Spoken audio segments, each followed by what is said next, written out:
Nancy Pelosi crumbles when asked, but there are levers Biden hasn't used. Oh, well, let's see. What is this? The White House has escalated its rhetoric pretty sharply last week. Mr. Biden said Israel's conduct of the war was over the top. There are a lot of innocent people who are starving. He said there are a lot of innocent people who are in trouble and dying, and it's got to stop. Can Mr. Biden make it stop? Well, we have I don't want to call him Mr. because I've lost so much respect for him, Netanyahu there, who seems to be... You've lost respect for him? Long time ago. But nonetheless, he seems to be calling the shots, and he and his very extreme right wing, I wouldn't even say conservative, because that's a legitimate place to be in. Oh my God, Nancy, holy shit. Even when you're, oh my God, it's like you have a mandatory quota of being a disappointment. I don't even, oh my God. I love American liberalism. You know, I think the Dems are often pretty dumb. I don't think they're so dumb that they haven't known this entire time what Netanyahu is. Like, I think that from the word go, the Democrats probably understood that Netanyahu was a genocidal lunatic, but they didn't think he would actually go through with it. They thought it would be like all the other conflicts, you know, the Intifadas or whatever, where there's like conflict and suffering, sure, but like it ends and it pulls back. I think they deluded themselves into believing that it wouldn't escalate to this point, where now like the IDF is on the brink of invading Rafah and pushing 1.4 million Palestinians up against a wall Egypt is building, and you know, and given that, maybe they're like adjusting their rhetoric a little bit, you know, not that it means much at this point. The world of thinking on the spectrum, but right-wing, radical right-wing cabinet. So I would hope that hearing from a friend of Israel, as Joe Biden has always been, and all of us have been, that he would respect the lives of the people who are innocent collateral damage in this war. But there are levers that Biden could use, which he hasn't used. There are levers which previous presidents have used when Israel has, in their view, crossed the line. For example? Go back to 1956. Eisenhower threatened sanctions if Israel didn't pull its forces out of Sinai. Reagan, you know, held up delivery of fighter jets over Israel's action in Lebanon. George Bush Sr. blocked loan guarantees because of settlement building. He did. I was there the day that Yes, I remember that historical event because I am ancient and I have been here forever. Thank you. Oh, Eisenhower? I remember him when he was but a little boy. Well, you're going back to 56. I mean, so these levers are there, aren't they? Well, there's some, but the president has said something about the settlements.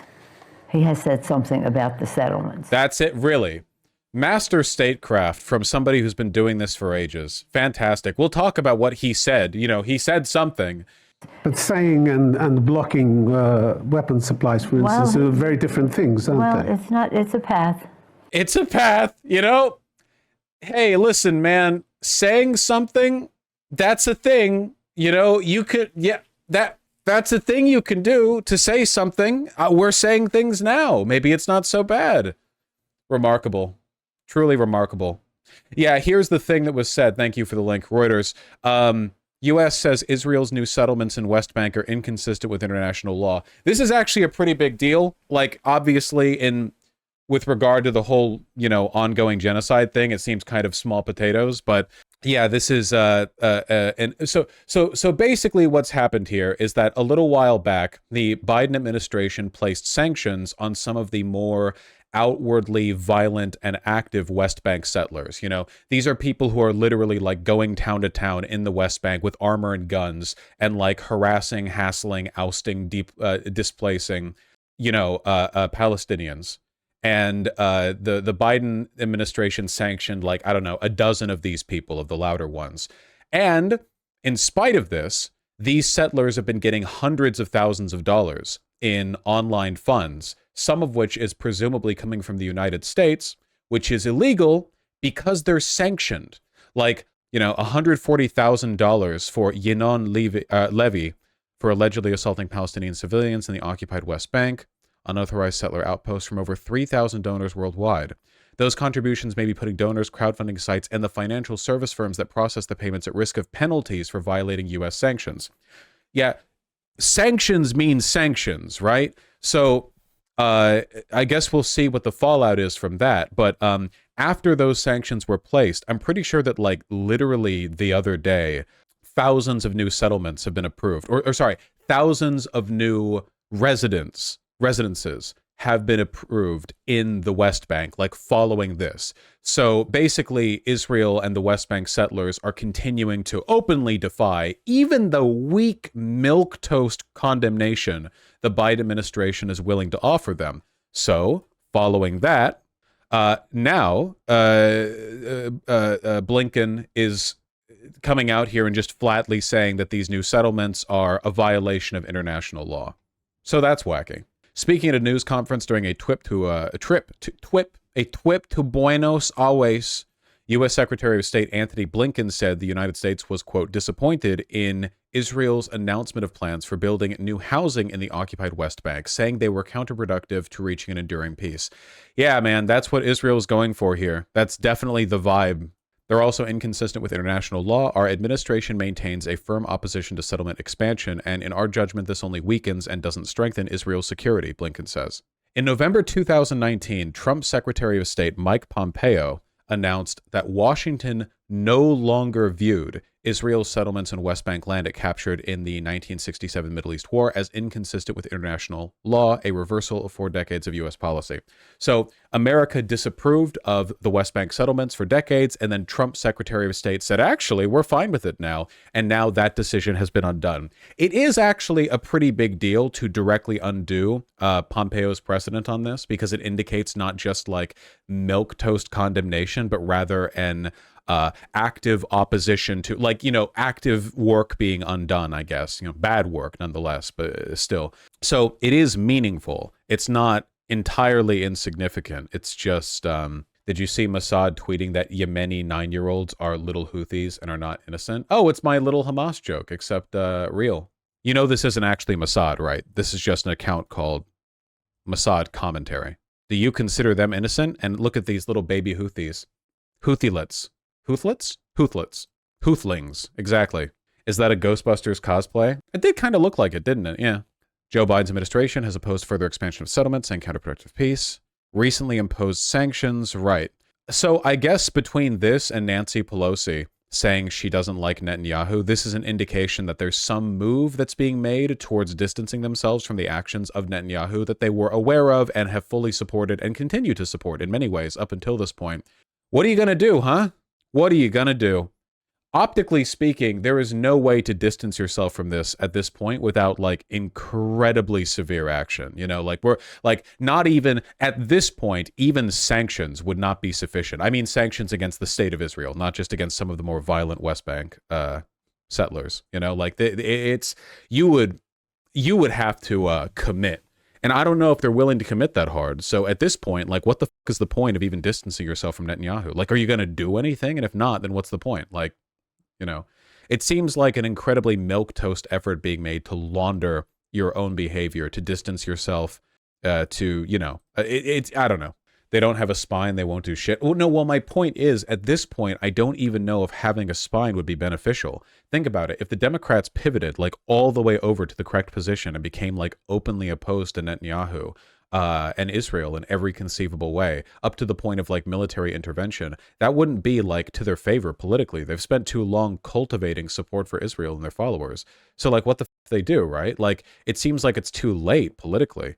I'm not saying they shouldn't. It's morally good of them to oppose what Israel is doing. It's just like Jesus.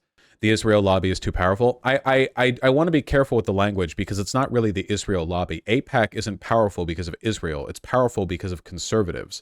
Israel is just the wedge issue that they use. It's the same way that like the abortion or the anti-abortion lobby is powerful, but it's not being led by fetuses, you know, it's something being fought over as a symbolic battle that actually means other stuff. Much in the same way that like your average Republican politician does not give a about abortions and they have their mistresses go off and get illicit abortions all the time. You know, what they care about is control of women and everything that implies, like socially.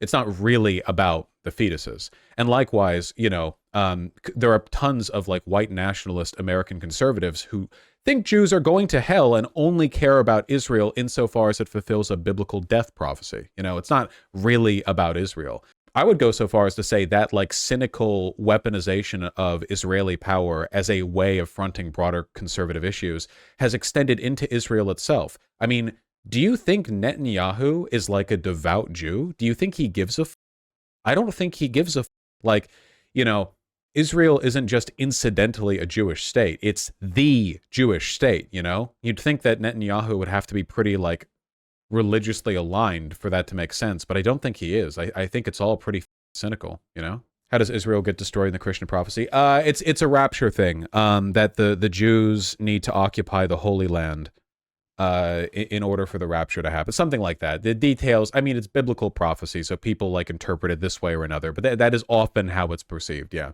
Basically, like, they all get sacrificed. They all get, like, Full Metal Alchemist Brotherhooded as Jesus returns. It's bullshit. It's not canon to Christianity. It's all bullshit. Who cares? What matters is what people interpret. I don't think any of it's real.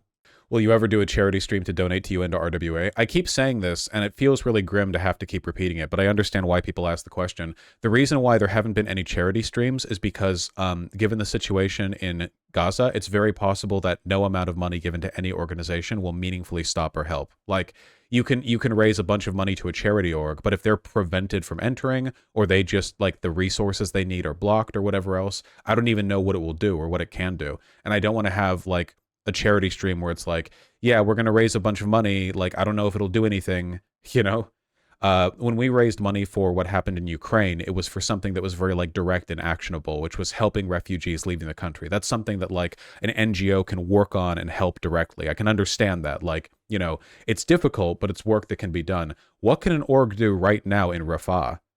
Like, genuinely, aid is being blocked. If they could just, like, if internet money could just allow aid to enter the Gaza Strip, then they wouldn't be starving right now. It's grim,